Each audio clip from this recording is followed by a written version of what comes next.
Just hours away now from two crucial debates before Tuesday's primary in New Hampshire. The Republican candidates are blanketing the Granite State this morning. Then they're hunkering down for all of the debate prep.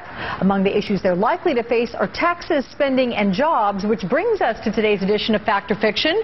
Joining me from Washington is David Hawkings, editor of CQ Roll Call Daily Briefing. And with a good morning to you and your pink bow tie, I believe it is this morning. Let's get right to it. On the eve of the two major debates in the Live Free or Die state, there's a new analysis of Mitt Romney's tax plan. Fact or fiction here? Romney's plan would give equal tax cuts to all Americans. That's a fiction. The Joint Tax Policy Center, which is actually considered the most credible scorekeeper of these things, it's got liberals and conservatives on it.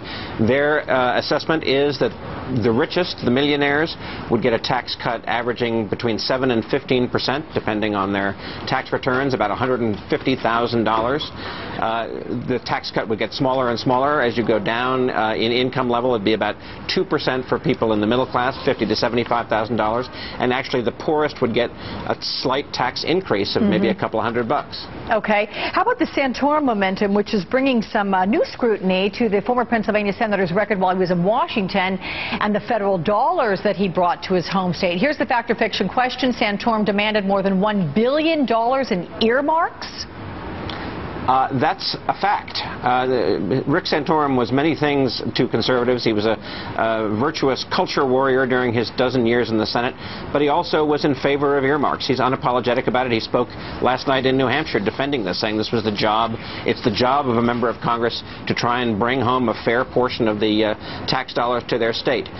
In the second to last year he was in the Senate, he and his fellow Republican in the Senate, Arlen Specter, there were two Republican senators, teamed up for as much as about $500 million in earmarks, several hundred earmarks. Now, to be fair to Rick Santorum, since he left the Senate, the rules have changed, and earmarks aren't allowed anymore, and you have to disclose what you're after, and the rules were different when he was in the Senate. How about this? Jobs will be the key issue in a 2012 campaign. Mitt Romney and other Republicans will be attacking President Obama's record. Here's the fact or fiction here.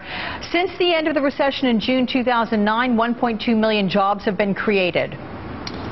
That's a fact as far as it goes, but of course all the Republicans and especially Mitt Romney are noting that even after the president's economic stimulus plan took effect, before the recession ended, 2 million jobs were lost. So it took a while for that anemic, what we would view as anemic job growth of 1.2 million to kick in. But it is a fact. David Hawkings, we'll see you again for more Fact and Fiction. Thank you. Thank you.